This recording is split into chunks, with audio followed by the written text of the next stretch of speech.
السلام علیکم ورحمۃ اللہ وبرکاتہ۔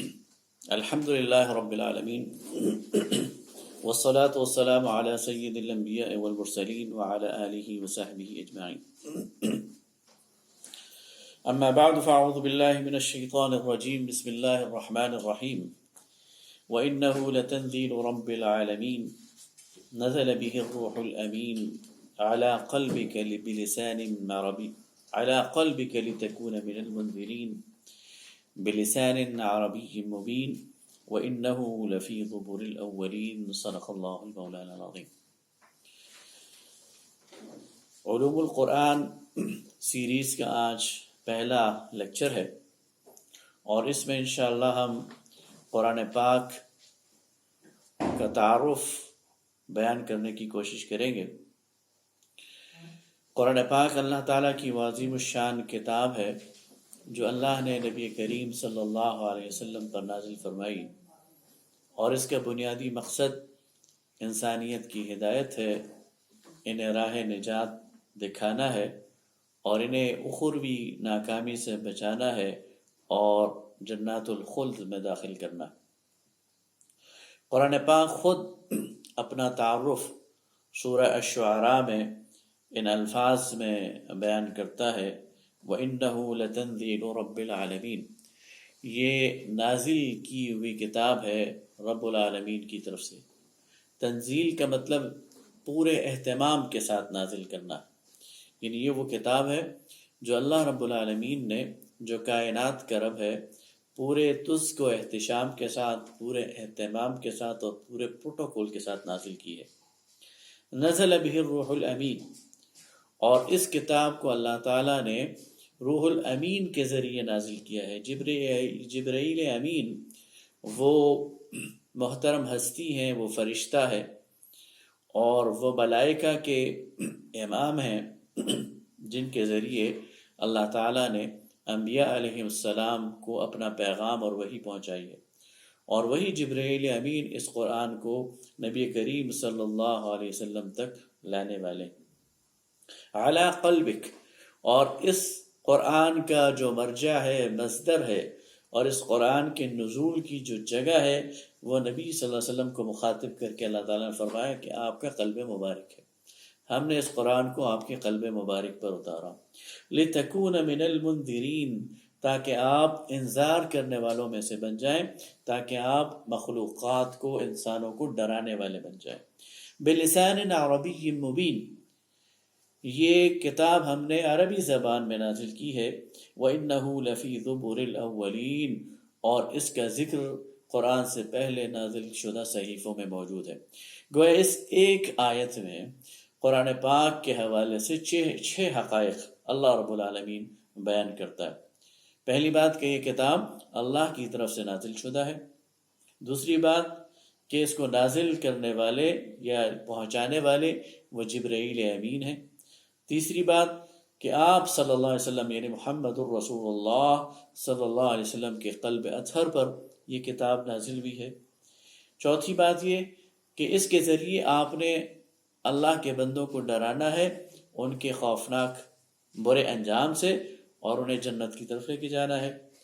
بلسان عربی مبین، پانچویں بات یہ کہ اس کتاب کی جو زبان ہے وہ عربی مبین ہے، اور چھٹی بات یہ کہ اس قرآن کا تذکرہ اس سے پہلے والے صحیفوں میں موجود ہے۔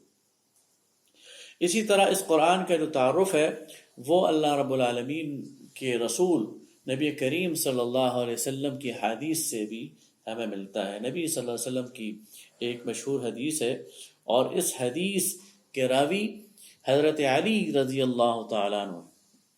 حضرت علی رضی اللہ تعالیٰ عنہ کے ایک شاگرد، ایک تابعی حارث الاعور، وہ کہتے ہیں کہ کوفہ کی جامع مسجد میں نے شور سنا، لوگوں کو اونچی اونچی آواز میں باتیں کرتے سنا، تو یہ بات مجھے بڑی عجیب لگی، تو میں نے حضرت علی رضی اللہ تعالیٰ عنہ کی خدمت میں حاضر ہوا، اور میں نے عرض کی کہ لوگ مسجد میں اونچی اونچی آواز سے باتیں کر رہے ہیں۔ تو حضرت علی نے بھی تعجب سے کہا کیا وہ ایسا ہی کر رہے ہیں؟ تو میں نے کہا ہاں بالکل ایسا ہی ہے۔ تو حضرت علی رضی اللہ تعالیٰ عنہ نے فرمایا کہ میں نے رسول اللہ صلی اللہ علیہ وسلم سے سنا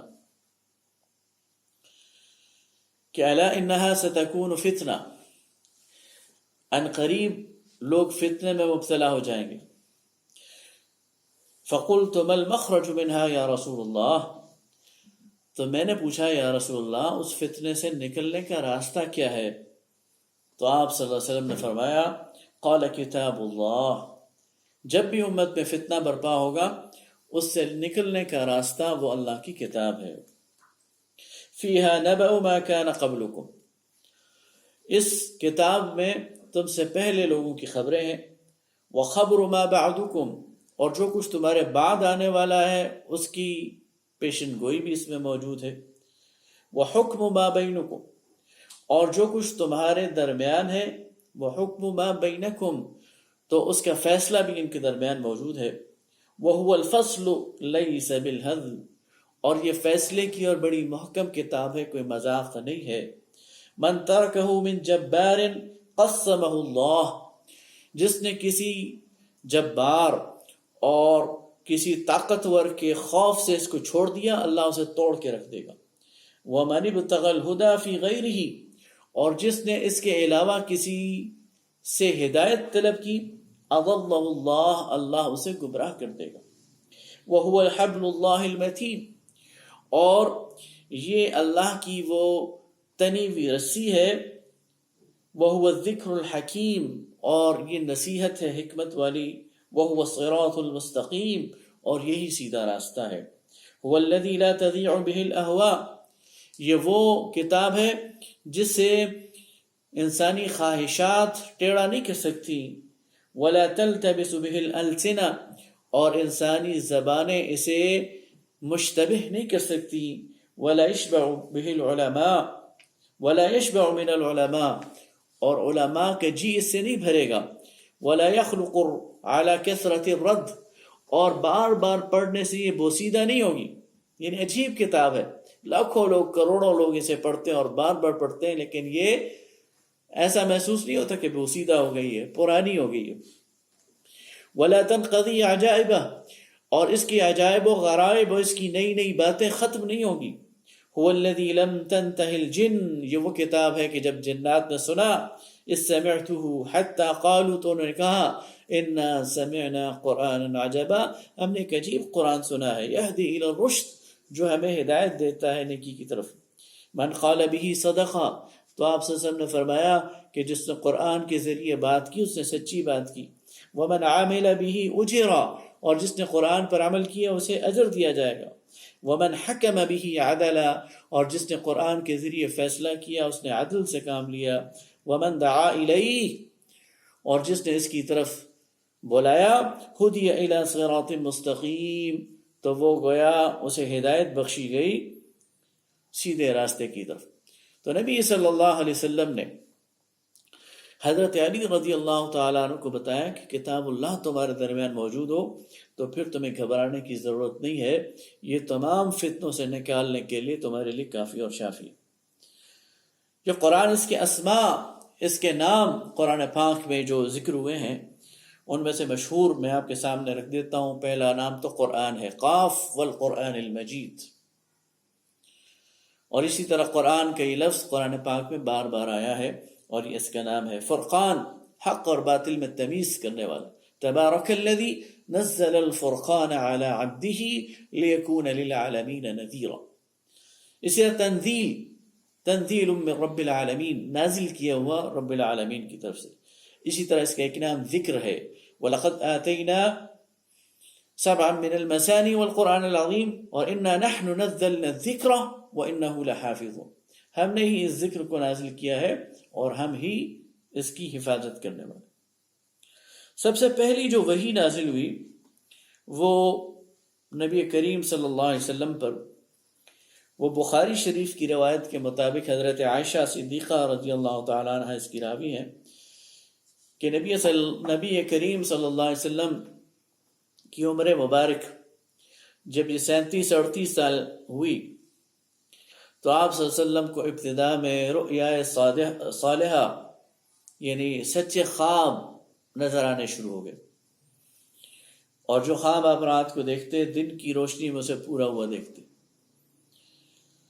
اور یہ کیفیت جب آپ پر طاری ہو گئی تو آپ کے اندر ایک گوشہ نشینی کی اور تنہائی اور خلوت، اس کی رغبت پیدا ہو گئی. اور آپ صلی اللہ علیہ وسلم اپنے گھر سے اپنے چند دن کا کھانے کا سامان، ستو اور کچھ چیزیں لے کر، پانی، وہ ہیرا تشریف لے جاتے. غار ہیرا جبل النور پر جو مکہ سے متصل ایک پہاڑ ہے، اس کی چوٹی پر غار ہیرا ہے، وہاں تشریف لے جاتے اور کئی دن وہاں قیام کرتے. تو جب آپ کی عمر مبارک 40 سال ہوئی تو اس سال رمضان کے موقع پر آپ صلی اللہ علیہ وسلم اسی طرح ہیرا کے غار میں موجود تھے، اور غالباً رمضان کی 27ویں رات تھی کہ یکایک جبرائیل امین تشریف لے آئے اور آپ صلی اللہ علیہ وسلم کو گلے لگایا اور اتنی زور سے دبایا اور بھینچا کہ آپ صلی اللہ علیہ وسلم فرماتے ہیں کہ مجھے لگا کہ میری پسلیاں ٹوٹ جائیں گی، اور پھر چھوڑ کے فرمایا اقرا. تو نبی صلی اللہ علیہ وسلم نے جواب دیا ما انا بقاری، میں پڑھا ہوا نہیں ہوں. تو جبرائیل امین نے دوبارہ گلے لگایا اور پھر دبایا، اور نبی صلی اللہ علیہ وسلم کو محسوس ہوا کہ شاید یہ مجھے نچوڑ دے گا، اور پھر چھوڑ کے کہا اقرا. آپ صلی اللہ علیہ وسلم نے فرمایا ما انا بقاری، میں تو پڑھا ہوا نہیں ہوں. تو تیسری دفعہ جبرائیل امین نے گلے لگایا اور وہی اسی طرح دبا کر فرمایا اقرا بسم ربک الذی خلق خلق الانسان من علق اقرا وربک الاکرم الذی علم بالقلم علم الانسان ما لم يعلم. یہ 5 آیات ابتدائی طور پر نازل ہوئی. نبی صلی اللہ علیہ وسلم اس تجربے کے بعد گھبراہٹ کا شکار ہوئے. آپ صلی اللہ علیہ وسلم کو پسینہ آیا، آپ کے جسم مبارک پر کپکپی طاری ہوئی، اور آپ اسی حالت میں اپنے گھر تشریف لے آئے. اور آپ صلی اللہ علیہ وسلم نے اپنی زوجہ مطہرہ حضرت خدیجۃ الکبریٰ رضی اللہ تعالی عنہا سے کہا کہ زملونی زملونی دثرونی دثرونی، مجھے اڑا دو، کوئی چادر مجھے دے دو. اور جب آپ صلی اللہ علیہ وسلم کو قرار آیا تو پھر آپ نے یہ ساری کیفیت اپنی زوجہ مطہرہ کو بتائی. تو یہ وہ پہلی وحی ہے جو رمضان المبارک اور غالباً اس کی 27ویں رات ہیرا کے غار میں نبی صلی اللہ علیہ وسلم پر نازل ہوئی. قرآن پاک کی جو آخری آیت نازل ہوئی ہے اس کے بارے میں ابن عباس رضی اللہ تعالیٰ عنہ کا قول ہے کہ وہ سورہ بقرہ کی آیت ہے وَاتَّقُوا يَوْمًا تُرْجَعُونَ فِيهِ إِلَى اللَّهِ. ایک رائے یہ ہے کہ قرآن پاک کی آخری آیت اليوم اکملت لکم دینکم واتممت علیکم نعمتی ورضیت لکم الاسلام دینا، سورہ المائدہ کی آیت. اسی طرح قرآن پاک کی جو صورتیں ہیں اس کو مکی اور مدنی صورتوں میں تقسیم کیا جاتا ہے. مکی صورتیں ان صورتوں کو کہا جاتا ہے جو نبی علیہ السلام پر ہجرت سے پہلے اور ہجرت کے سفر کے دوران نازل ہوئی. یہ گویا 13 سال کا وقفہ بنتا ہے. 10 سال طائف تک، پھر اس کے بعد 3 سال اور ہجرت کا جو سفر ہے، تو 13 سال کا جو مکی دور ہے اس میں نبی کریم صلی اللہ علیہ وسلم پر قرآن پاک کا جو حصہ نازل ہوا وہ مکی صورتیں کہلاتا ہے. اور ان صورتوں کی تعداد ایک اندازے کے مطابق 83 ہے ایک شمار کے مطابق، اور ایک شمار کے مطابق 87 ہے. بعض صورتوں میں اختلاف ہے کہ یہ مکی ہیں یا مدنی. اور جو باقی 10 سال ہیں مدینہ کے، اس دوران جو قرآن پاک نازل ہوا ہے اسے مدنی حصہ کہا جاتا ہے ان صورتوں کو. اور ان میں وہ بڑی بڑی صورتیں سورہ البقرہ، سورہ آل عمران، سورہ المائدہ، سورہ نساء اور سورہ نور، سورہ احزاب، اس طرح کی صورتیں ہیں. اور یہ وہ صورتیں ہیں جن میں زیادہ شریعت کے احکام بیان ہوئے ہیں، حلال اور حرام بیان ہوا ہے. اس پر آگے چل کر ہم بات کریں. قرآن پاک کی ترتیب بھی 2 طرح سے. ایک ہے ترتیب نزول، جس ترتیب سے یہ نازل ہوا ہے. جس طرح کہ میں نے آپ کے سامنے کہا کہ پہلی جو آیات نازل ہوئی تھی وہ سورہ اقرأ بسم ربک الذی خلق کی 5 آیات تھی. پھر روایات میں آتا ہے کہ جو دوسری وحی ہے وہ غالباً سورہ المزمل یا سورہ مدثر کی آیات ہیں، پھر سورہ مزمل کی آیات نازل ہوئی، پھر اسی دوران مختلف متفرق آیات نازل ہوتی رہیں، اور کرتے کرتے 23 سال میں قرآن نازل ہوا۔ تو اس کی ترتیب نزول یہ ایک ترتیب ہے، اور اس کی دوسری ترتیب ترتیب مصحف ہے، وہ ترتیب جس سے یہ مصحف میں موجود ہے۔ جب ہم قرآن پاک کا مصحف کھولتے ہیں تو پہلے ہمیں سورہ فاتحہ نظر آتی ہے، پھر سورہ البقرہ نظر آتی ہے، پھر سورہ آل عمران نظر آتی ہے، پھر سورہ نساء، پھر سورہ المائدہ، اور کرتے کرتے سورہ والناس پر یہ ختم ہوتا ہے۔ تو یہ دونوں ترتیبیں اللہ کی طرف سے ہیں۔ یہ نازل بھی اللہ کے حکم سے ہوا، جس طرح اللہ نے چاہا اور جس ترتیب سے اللہ نے چاہا، اور یہ جو قرآن میں جس ترتیب سے موجود ہے یہ ترتیب بھی اللہ ہی کی طرف سے ہے۔ اللہ تعالیٰ نے جبرائیل امین کے ذریعے نبی کریم صلی اللہ علیہ وسلم کو اس کی ہدایت فرمائی، اور اسی ترتیب سے نبی کریم صلی اللہ علیہ وسلم نے اس قرآن کو صحابہ کرام کو سکھایا بھی اور اس کو لکھوایا بھی۔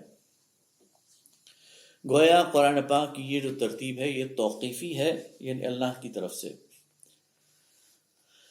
اس ترتیب اور اس نظم پر بھی علماء اور مفسرین نے بڑا کام کیا ہے، اور اس بارے میں بڑی آراء دی ہیں، اور خاص طور پر آج کے دور میں جو ہمارا دور ہے اس پر مولانا امین احسن اصلاحی جو صاحب تدبر قرآن ہیں انہوں نے بڑا کام کیا، اور ان کی جو تحقیق ہے اس کے مطابق یہ جو ترتیب مصحف ہے اس کو انہوں نے 7 ابواب یا 7 گروپس میں تقسیم کیا، اور ہر گروپ کی خاصیت یہ ہے کہ وہ مکی صورت سے شروع ہوتی ہے اور مدنی صورت پر اس کا اختتام ہوتا ہے۔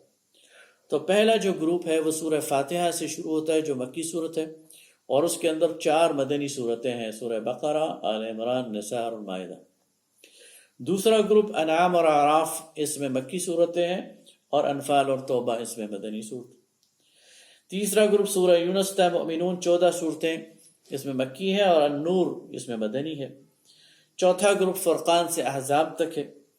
پانچواں گروپ سبا سے حجرات تک ہے۔ چھٹا گروپ قاف سے تحریم تک ہے، اور ساتواں گروپ الملک سے والناس تک ہے۔ انشاءاللہ جب یہ گروپ سٹارٹ ہوں گے تو جہاں جہاں ان کی جو خصوصیات ہوں گی اس پر ہم انشاءاللہ بات کریں۔ قرآن کی تدوین اور جمع، یہ بھی ایک قاری کے لیے بڑی دلچسپی کی بات ہے۔ نبی کریم صلی اللہ علیہ وسلم پر جب قرآن کی کوئی آیت نازل ہوتی تو آپ صحابہ کرام میں سے حضرت زید بن ثابت، حضرت ابی بن کعب، حضرت معاذ بن جبل، یہ مشہور صحابہ ہیں، ان میں سے کسی کو بلاتے اور وہ آیت لکھوا دیتے اور فرماتے کہ اس کو فلاں صورت میں فلاں آیت کے ساتھ رکھ دو۔ حضرت ابوبکر رضی اللہ تعالیٰ عنہ کے دور تک معمول یہ تھا کہ قرآن پاک کے حفاظ موجود تھے اور قرآن پاک سینہ بسینہ منتقل ہو رہا تھا، لیکن حضرت ابوبکر صدیق رضی اللہ تعالیٰ عنہ کے دور میں ایک مشہور جنگ ہوئی ہے، جنگ یمامہ۔ مسیلمہ کذاب کے خلاف حضرت خالد ابن ولید رضی اللہ تعالیٰ عنہ کی قیادت میں مسلمانوں نے اس جنگ میں حصہ لیا، اور اس جنگ میں 1200 صحابہ کرام نے جام شہادت نوش کیا، اور ان میں سے 70 صحابہ کرام وہ تھے جو مکمل قرآن کریم کے حافظ تھے۔ یہ ایک لحاظ سے بہت بڑا نقصان تھا، اور حضرت عمر رضی اللہ تعالیٰ عنہ کو یہ فکر لاحق ہو گئی کہ اگر ہم نے قرآن پاک کے لیے صرف اس پر اعتماد کیا کہ یہ سینہ بسینہ ہم تک منتقل ہو تو اس بات کا امکان ہے کہ یہ ضائع ہو جائے، لہٰذا اس کو مصحف میں جمع کر لینا چاہیے۔ وہ اپنے اس خدشے کو لے کر امیر المومنین اس وقت کے خلیفۃ الرسول حضرت ابو بکر صدیق رضی اللہ تعالیٰ عنہ کے پاس پہنچے، خلیفہ اول کے پاس، اور ان کے سامنے اپنا یہ خدشہ رکھا۔ ابتداءً حضرت ابو بکر صدیق رضی اللہ تعالیٰ عنہ کو تردد ہوا اور فرمایا کہ جو کام رسول اللہ نے اپنی زندگی میں نہیں کیا میں کیسے کر سکتا ہوں، لیکن جب حضرت عمر رضی اللہ تعالیٰ عنہ نے اصرار کیا تو حضرت ابوبکر کو بات سمجھ آئی اور ان کا دل بھی اللہ نے صاف کر دیا، اور انہوں نے حضرت زید ابن ثابت رضی اللہ تعالیٰ عنہ کو طلب کیا، جو نبی صلی اللہ علیہ وسلم کے پرائیویٹ سیکریٹری تھے، جن سے نبی صلی اللہ علیہ وسلم کاتب کا کام لیتے تھے، جو بہت متقی، زاہد اور بہت ہی معاملہ فہم اور سوجھ بوجھ والے صحابی تھے، انصاری صحابی۔ حضرت زید بن ثابت کو بھی پہلے یہ آئیڈیا ذرا نیا لگا اور انہوں نے کہا کہ ہم یہ کیسے کر سکتے ہیں، لیکن پھر اللہ تعالیٰ نے ان کے دل کو بھی کھول دیا، اور پھر حضرت زید بن ثابت نے یہ ڈیوٹی سر انجام دی کہ انہوں نے قرآن پاک کی جمع کا کام کیا، اور اس کے لیے انہوں نے 2 طریقے اختیار کی۔ ایک طریقہ تو یہ اختیار کیا کہ جتنے بھی حفاظ صحابہ کرام تھے ان کو طلب کیا ایک ایک کر کے، اور ان سے قرآن سنا، اور دوسرا جن کے پاس قرآن لکھا ہوا تھا ان کو طلب کیا اور ان کے جو لکھے ہوئے نسخے تھے وہ بھی سامنے رکھے۔ تو ایک طرف لکھے ہوئے نسخے کو اور دوسری طرف زبانی روایت کو وہ ٹیلی کرتے تھے، اور ہر آیت پر رک کر مثلا الحمدللہ رب العالمین اس پر رک کر اس کو دیکھتے تھے، حافظ سے سنتے تھے اور نسخے کو دیکھتے تھے، اور پھر اس پر 2 گواہیاں طلب کرتے تھے کہ کم از کم 2 لوگ اس بات کی گواہی دیں کہ ہاں ہمارے سامنے نبی صلی اللہ علیہ وسلم نے یہ آیت پڑھی ہے اور لکھوائی ہے۔ تو گویا 3 ذریعے، قرآن سنانے والا سنا رہا ہے، لکھا ہوا نسخہ اس سے ٹیلی کیا جا رہا ہے، اور 2 گواہ اس پر یہ گواہی دے رہے ہیں کہ ہاں ہم نے یہ بات سنی ہے، اور چوتھی طرف حضرت زید خود قرآن کے حافظ تھے، وہ ان کو یہ یاد بھی ہے۔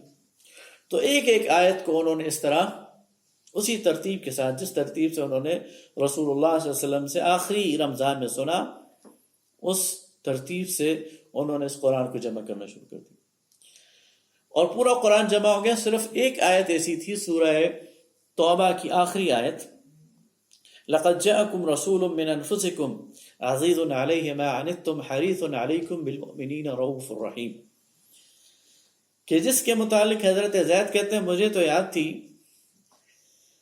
لیکن اس کے لیے ایک ہی گواہی موجود تھی، اور وہ تھی حضرت ابو خزیمہ الانصاری کی، دوسرا گواہ موجود نہیں تھا۔ تو اتنے میں ایک صحابی نے کہا کہ یہ خزیمہ تو وہ ہے جسے رسول اللہ صلی اللہ علیہ وسلم نے ایک دفعہ ان کی کسی بات پر خوش ہو کر کہہ دیا تھا کہ جاؤ خزیمہ تمہاری گواہی 2 گواہیوں کے برابر، اور اس بات کے گواہ موجود تھے۔ چنانچہ وہ صحابی، چونکہ ان کی ایک گواہی 2 گواہیوں کے برابر موجود تھی، اس لیے یہاں پر وہ مسئلہ حل ہو گیا، اور یہ اللہ تعالیٰ کی طرف سے حکمت تھی، گویا اسی موقع کے لیے نبی کریم صلی اللہ علیہ وسلم نے انہیں یہ بشارت دی تھی۔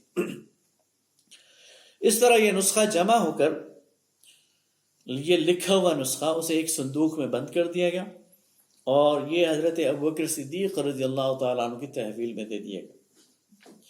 حضرت ابوبکر کی وفات کے بعد یہ حضرت عمر رضی اللہ تعالیٰ عنہ کی تحویل میں رہا، اور ان کی شہادت کے بعد یہ ام المؤمنین حضرت حفصہ رضی اللہ تعالیٰ عنہ کی تحویل میں رہا۔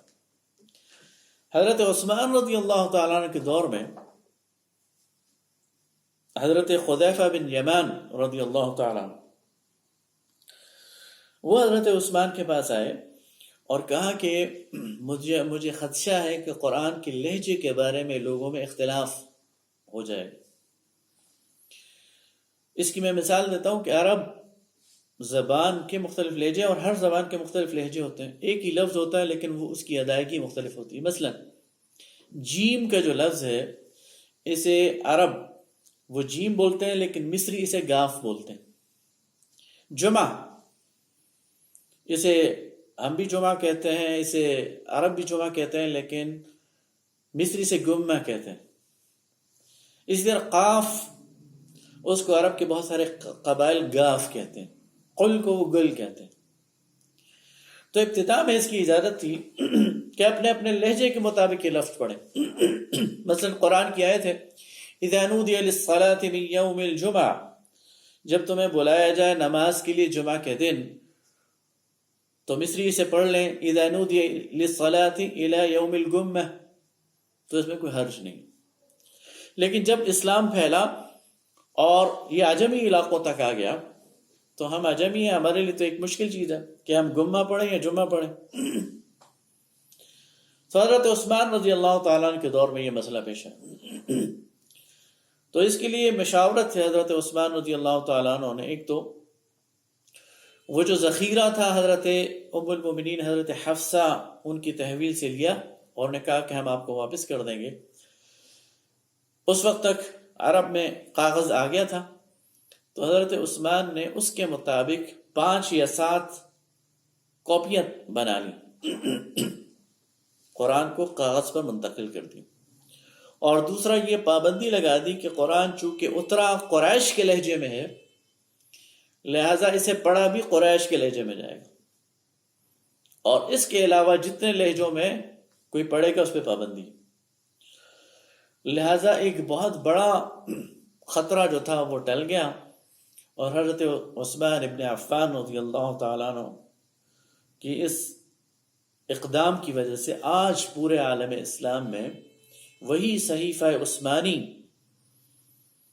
وہ رائج ہے شرق اور غرب میں، اور اسی کے مطابق جو ہے قرآن کو پڑھا بھی جاتا ہے اور اسی کے مطابق اس کی تلاوت بھی کی جاتی ہے، اور تواتر کے ساتھ اب یہ امت تک پہنچ گیا.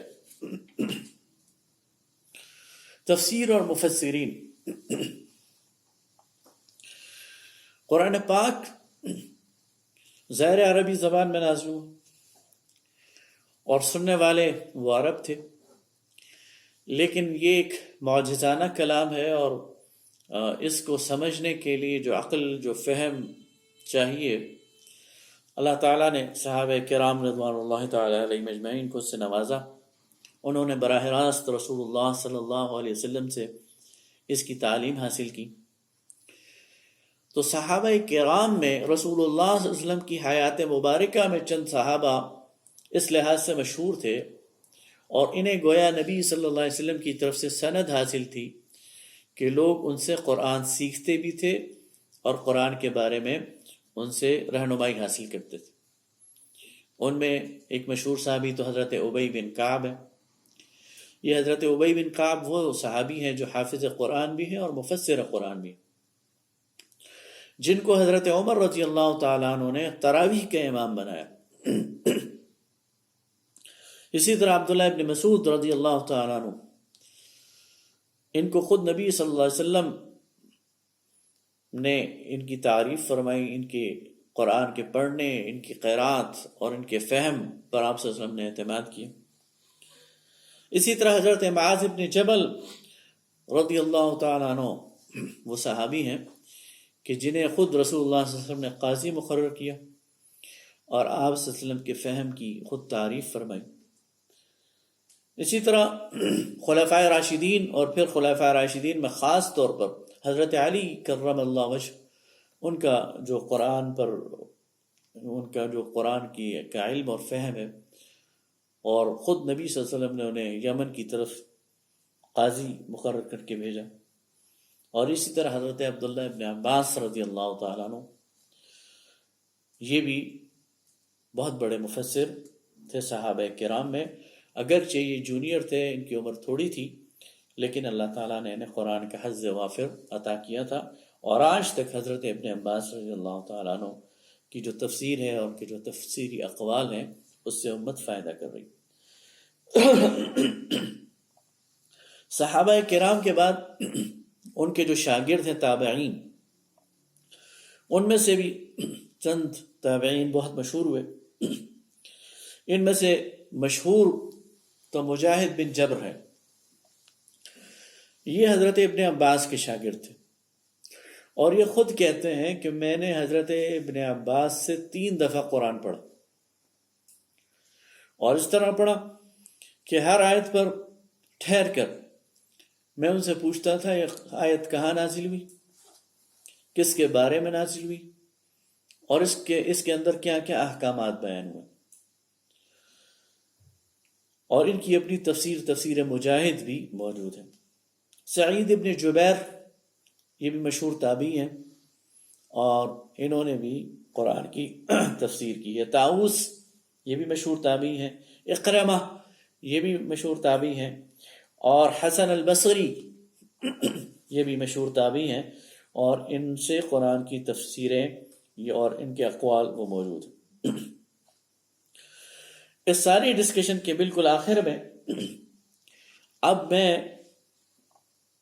سننے والوں کے سامنے بھی کچھ چیزیں ان کے لیے بھی رکھنا چاہتا ہوں کہ چونکہ اگلے لیکچرز میں ہم قرآن پاک کا مطالعہ کریں گے تو بطور سامع ہمیں کن کن چیزوں کا خیال رکھنا چاہیے۔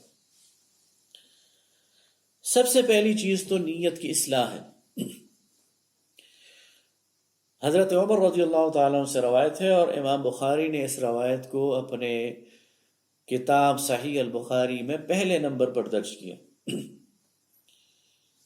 انما الاعمال بالنیات، اعمال کا دار و مدار نیتوں پر۔ تو ہمیں اپنی نیت کا جائزہ بھی لینا چاہیے، اور نیت کی اصلاح بھی کرنی چاہیے، اور پھر اس نیت پر پہرا بھی دینا چاہیے کہ ہم یہ کام کیوں کر رہے ہیں۔ کسی انسان کے ذہن میں خیال آ سکتا ہے کہ قرآن پاک معلومات کی کتاب ہے اور میری معلومات میں اضافہ ہو جائے گا، میرے علم میں اضافہ ہو جائے گا، مجھے لوگ عالم کہیں گے، لوگ میری عزت کریں گے، شہرت ملے گی۔ تو قرآن کو ایسی کسی نیت سے نہیں پڑھنا چاہیے اور نہیں سننا چاہیے، بلکہ قرآن ہدایت کی کتاب ہے، اللہ کی طرف سے نازل شدہ ہے، اس میں ہماری بھلائی ہے، اس میں ہماری نجات ہے، اور اس کو اسی نیت سے پڑھنا چاہیے کہ یہ اللہ کی طرف سے ایک معجزانہ کلام ہے، عالی شان کلام ہے، اور اس کو میں اس نیت سے پڑھوں کہ اس کے ذریعے اپنی اس دنیا کی زندگی کو بھی ٹھیک کر لوں، اور اپنی آخرت کو سدھار لوں، اور باقی انسانوں تک بھی اس کو اس نیت سے پہنچاؤں کہ مجھ سے میرا رب راضی ہو جائے اور مجھے جہنم سے بچا لے اور مجھے جنت ملے گا۔ لہذا اس نیت کی حفاظت اور اس نیت پر پہرا یہ بڑا ضروری ہے۔ دوسری بات یہ کہ یہ قرآن ایک برتر کلام ہے، یہ کتابوں میں سے کوئی کتاب نہیں ہے، یہ نظریات میں سے کوئی نظریہ نہیں ہے، یہ اللہ رب العالمین جو کائنات کا بادشاہ ہے، جو کائنات کا خالق ہے، جو کائنات کا مالک ہے، اس کی طرف سے نازل کیا جانے والا ایک کلام ہے، ایک پیغام ہے۔ جب تک ہم اس کی اتھارٹی کو تسلیم نہیں کریں، جب تک ہم اس کو ایک برتر کلام نہیں تسلیم کریں گے، جب تک ہم اس بات کو نہیں سمجھیں گے، یعنی اپنے دل کی ایک برتری قائم نہیں کریں گے، ہم اس سے استفادہ نہیں کر سکتے۔ اس قرآن کو غیر مسلم بھی پڑھتے ہیں، اس قرآن کو متشکک بھی پڑھتے ہیں، اس قرآن کو خدا سے باغی اور منکر بھی پڑھتے ہیں، یہ ان کے لیے ہدایت نہیں، بلکہ اللہ تعالیٰ تو اس قرآن کا یہ معجزہ بیان کرتا ہے، یہ ڈبل ایج ویپن ہے، یہدی بہ کثیرا یضل بہ کثیرا ویہدی بہ کثیرا۔ اس کتاب کے ذریعے اللہ تعالیٰ بہت سو کو گمراہ کر دیتا ہے اور بہت سوروں کو ہدایت دیتا ہے۔ اس لیے اسے ایک برتر کلام مان کر، اس کے سامنے جھک کر، اس کے سامنے سبمسو ہو کر، اس کی اتھارٹی تسلیم کر کے اس کو سمجھنے کی کوشش کرنی چاہیے۔ تیسری بات یہ ہے کہ قرآن کے تقاضوں کے مطابق بدلنے کا عزم ہمارے درمیان ہونا چاہیے۔ یہ قرآن اگر ہمیں سیدھی راہ دکھائے گا اور ہم اس راہ کو دیکھنے کے بعد اسے چھوڑ دیں تو پھر یہ قرآن خود ہمارے خلاف حجت بن جائے۔ قیامت کے دن یہ قرآن ہمارے حق میں بھی حجت بن سکتا ہے اور ہمارے خلاف بھی حجت بن سکتا ہے، ہمارے حق میں بھی گواہی دے سکتا ہے اور ہمارے خلاف بھی گواہی دے سکتا ہے۔ ہمارے خلاف یہ صورت میں گواہی دے گا کہ ان لوگوں نے مجھے پڑھا تھا، مجھے سمجھا تھا، اور میں نے انہیں فلاں کام سے روکا لیکن یہ رکے نہیں، میں نے انہیں شریعت کا راستہ بتایا، انہوں نے انحراف کیا، میں نے انہیں حلال اور حرام سمجھا دیے، سمجھنے کے باوجود انہوں نے ترک کر دیا۔ وقال الرسول یا رب ان قوم اتخذوا هذا القرآن مہجورا، اللہ کے رسول بھی ہمارے خلاف گواہی دیں گے اور کہیں گے اے اللہ ان لوگوں نے اس قرآن کو پس پشت ڈال دیا تھا، اس سے انحراف کیا تھا۔ اس لیے قرآن کے پڑھنے اور سمجھنے کا فائدہ تب ہے جب ہم یہ عزم لے کر اس کے سامنے جائیں کہ اب زندگی تو اس کے مطابق گزرنی ہے، اب جو اس نے کہہ دیا وہی قول فصل ہے، وہی اتھارٹی ہے، اسی کے مطابق ہم نے زندگی گزارنی ہے، جس سے روک دیا رک گئے اور جس پر چلنے کو کہا چل پڑے۔ صحابہ کرام رضوان اللہ تعالی علیہم اجمعین قرآن کو اسی طرح سنتے تھے۔ اب آپ دیکھیں سورہ المائدہ کی ایک آیت ہے اور اس آیت میں اللہ تعالیٰ شراب کی حرمت کا ذکر کر رہا ہے۔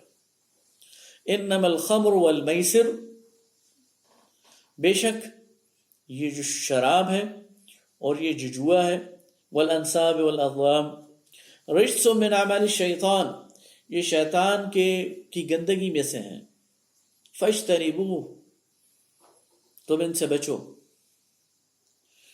اور اس کے آگے اللہ تعالیٰ ایک جملہ قرآن میں بیان فرماتے ہیں، فَهَلْ أَنْتُمْ مُنْتَهُونَ، تو کیا تم بچ جاؤ گے؟ قرآن پاک میں اللہ تعالیٰ پہلے شراب کی حرمت بیان کرتے ہیں کہ شراب گندگی ہے، پھر فرماتے ہیں کیا تم بچ جاؤ گے؟ یہ آیت نازل ہوئی تو کس دور میں نازل ہوئی؟ صحابہ کرام تھے، انہوں نے جب اس آیت کو سنا تو جن کے گھروں میں شراب پڑی ہوئی تھی وہ مٹکے ٹوٹ گئے اور وہ مدینے کی گلیوں میں نکل آئے، کیا کہتے ہوئے؟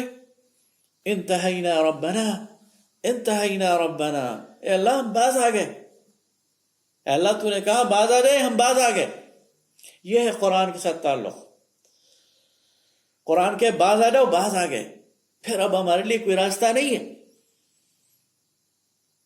قرآن کے وَذَرُوا مَا بَقِيَ مِنَ الرِّبَا، تم سودی کاروبار چھوڑ دو اور ہم کہیں کہ ہم تو کریں گے، تو پھر یہ تعلق نہیں ہے، یہ عزم اور یہ ارادہ کہ ہم نے اس کے مطابق اپنی زندگی گزارنی۔ پھر قرآن تدبر کے لیے ہے، افلا یتدبرون القرآن، کیا تم قرآن پر تدبر نہیں کرتے؟ یہ قرآن پر تدبر نہیں کرتے؟ تدبر، تعقل، تفکر، اللہ تعالیٰ اس کی دعوت دیتا ہے، میری ان آیات پر غور کرو، اس کو سمجھنے کی کوشش کرو، اس کی گہرائی میں اترو۔ دبر کہتے ہیں جڑ کو، جڑ کہاں چھپی ہوتی ہے؟ زمین کے اندر نا، زمین کو کھودنا پڑتا ہے، بحث کریدنے کو کہتے ہیں، تو زمین کو کرید کر، زمین کو کھود کر اس کی جڑ نکالنی پڑتی ہے۔ تو قرآن کے اندر گہرا اترنا پڑتا ہے، اس کے الفاظ پر، اس کے معنی پر غور کرنا پڑتا ہے، اس کے سیاق و سباق پر، اس کے شان نزول پر۔ لوگوں نے زندگیاں کھپا دی اس کے لیے۔ صحابہ کرام رضوان اللہ تعالی علیہم اجمعین کے قرآن پاک کے حوالے سے دو معمولات تھے۔ ایک معمول تو یہ تھا کہ وہ قرآن پاک کا اس قدر حصہ ایک دن میں پڑھتے تھے کہ ایک منزل کے قریب، یعنی 4.5-5 سپارے وہ دن میں قرآن کی تلاوت کرتے تھے اور 7 دن میں قرآن مکمل کر لیتے تھے۔ یہ ان کا معمول تھا عام دنوں کا۔ اور حضرت عثمان رضی اللہ تعالیٰ عنہ کے بارے میں آتا ہے کہ رمضان میں ان کا معمول دن میں ایک ختم قرآن کرنا ہوتا تھا اور رات میں دوسرا ختم قرآن کرنا ہوتا تھا۔ یہ تو ایک معمول تھا، لیکن ایک دوسرا معمول بھی تھا کہ حضرت ابن عباس کہتے ہیں کہ میں نے سورہ بقرہ 12 سال میں پڑھی، ایک طرف ایک دن میں 4.5-5 سپارے اور دوسری طرف ایک ایک آیت پر غور کرنا، اس کے اندر اس کے مفاہیم پر غور کرنا، اس کے اندر گویا اتر جانا، اور بقرہ کے لیے 12 سال لگانا۔ تو یہ تدبر ہے جو قرآن پاک کی تیسری شرط ہے جو قرآن ہم سے مطالبہ کرتا ہے، تو ہم نے قرآن کا پر تدبر بھی کرنا ہے۔ اور آخری بات یہ جو اللہ تعالیٰ نے سورہ فاتحہ میں ہمیں سکھائی ہے، اہدنا الصراط المستقیم، اللہ تعالیٰ سے مسلسل ہدایت اور رہنمائی طلب کرو، اس لیے کہ اللہ کی رہنمائی کے بغیر، اللہ تعالیٰ کی طرف سے ہدایت کے بغیر ہم قرآن پاک سے استفادہ نہیں کر سکتے۔ اس لیے جب بھی قرآن پاک کی ابتدا کریں، اعوذ باللہ من الشیطان الرجیم کہیں، شیطان سے اللہ کی پناہ مانگیں اور اللہ تعالیٰ سے ہدایت کی دعا کریں۔ تو اللہ تعالیٰ سے دعا ہے کہ اللہ تعالیٰ اس قرآن کو ہمارے دلوں کا نور بنا دے، ہمارے غموں کے علاج بنا دے، اور اس رمضان المبارک میں اس قرآن کو سمجھنے کی توفیق عطا فرمائے۔ وآخر دعوانا ان الحمد للہ رب العالمین۔